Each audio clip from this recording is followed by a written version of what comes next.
Quinta corsa, una categoria AB sul miglio, 7 dietro l'autostart, lo schieramento. 1 Zoldera S, 2 Terribile GSO, 3 Ferriboco, 4 Zaracaf, 5 Voyager Griff, 6 Viola Trio. Seconda linea, 7 Zimmy Cab.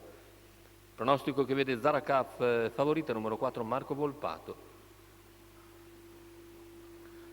Parte decisamente lontano Zimmy Cab, è praticamente fuori corsa perché regala un centinaio di metri allo stacco, con Zaracaf che va subito a condurre nei confronti di Terribile GSO. Numero 7 Zimmy Cap Sbaglia anche Zimmy Cab, squalificato. quindi viene squalificato. All'esterno intanto è rimasto Ferriboco.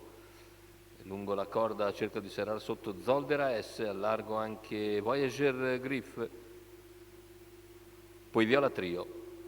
Primi 200 in 14,3 per Zaracaf, che si mantiene in vantaggio nei confronti di Terribile GSO Ferriboco. Quarto iniziale che se ne va in 29,1. All'esterno Voyager Griff supera Ferriboco e risale al largo di Terribile GSO. Davanti comunque Zaracaf ha potuto completare i primi 600 di gara in 44,3 con 15,2 di parziale sulla curva. Si avvicina gradualmente Voyager Griff trascinandosi Ferriboco, in coda ancora Viola Trio. Cavalli che stanno per completare il giro iniziale con Zaracaf che lo completa in 59 netto, 14,7 davanti alle tribune, e Voyager Griff che rimane al sediolo della leader. C'è andatura comunque. Terribile GSO si mantiene in seconda posizione in corda davanti a Zoldera S, al largo Ferriboco, in coda Viola Trio, chilometro completato in 1,13,9. Zaracaf continua a comandare la gara, Voyager Griff all'esterno, per il momento senza rendersi minaccioso. Alla corda è sempre Terribile GSO.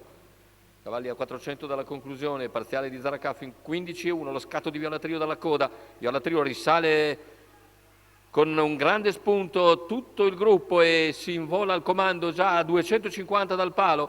Viola Trio ha preso il sopravvento, un parziale le è bastato per sopravanzare tutti e presentarsi nettamente al comando addirittura d'arrivo. Discorso chiuso per la vittoria. Viola Trio incrementa il vantaggio nel finale e conclude isolata in avanti. La lotta per il secondo posto vede emergere il Terribile GSO che piega Zaracaf 1,13,8, 29,6 a chiudere, ma Viola Trio ha fatto veramente molto meno. Le è bastato davvero un parziale solo per liquidare tutto il gruppo e dall'ultima posizione venire a vincere con estrema facilità, almeno a vedere dalle immagini, una ventina di metri di vantaggio sul Terribile GSO, che a sua volta è netta seconda nei confronti di Zaracaf, che aveva comandato fin dal via ma ha ceduto nel finale. Viola Trio, Marco Stefani, il training di Michele Favarone e Paolo Leoni, la quota di 7,54, 5 a quota fissa.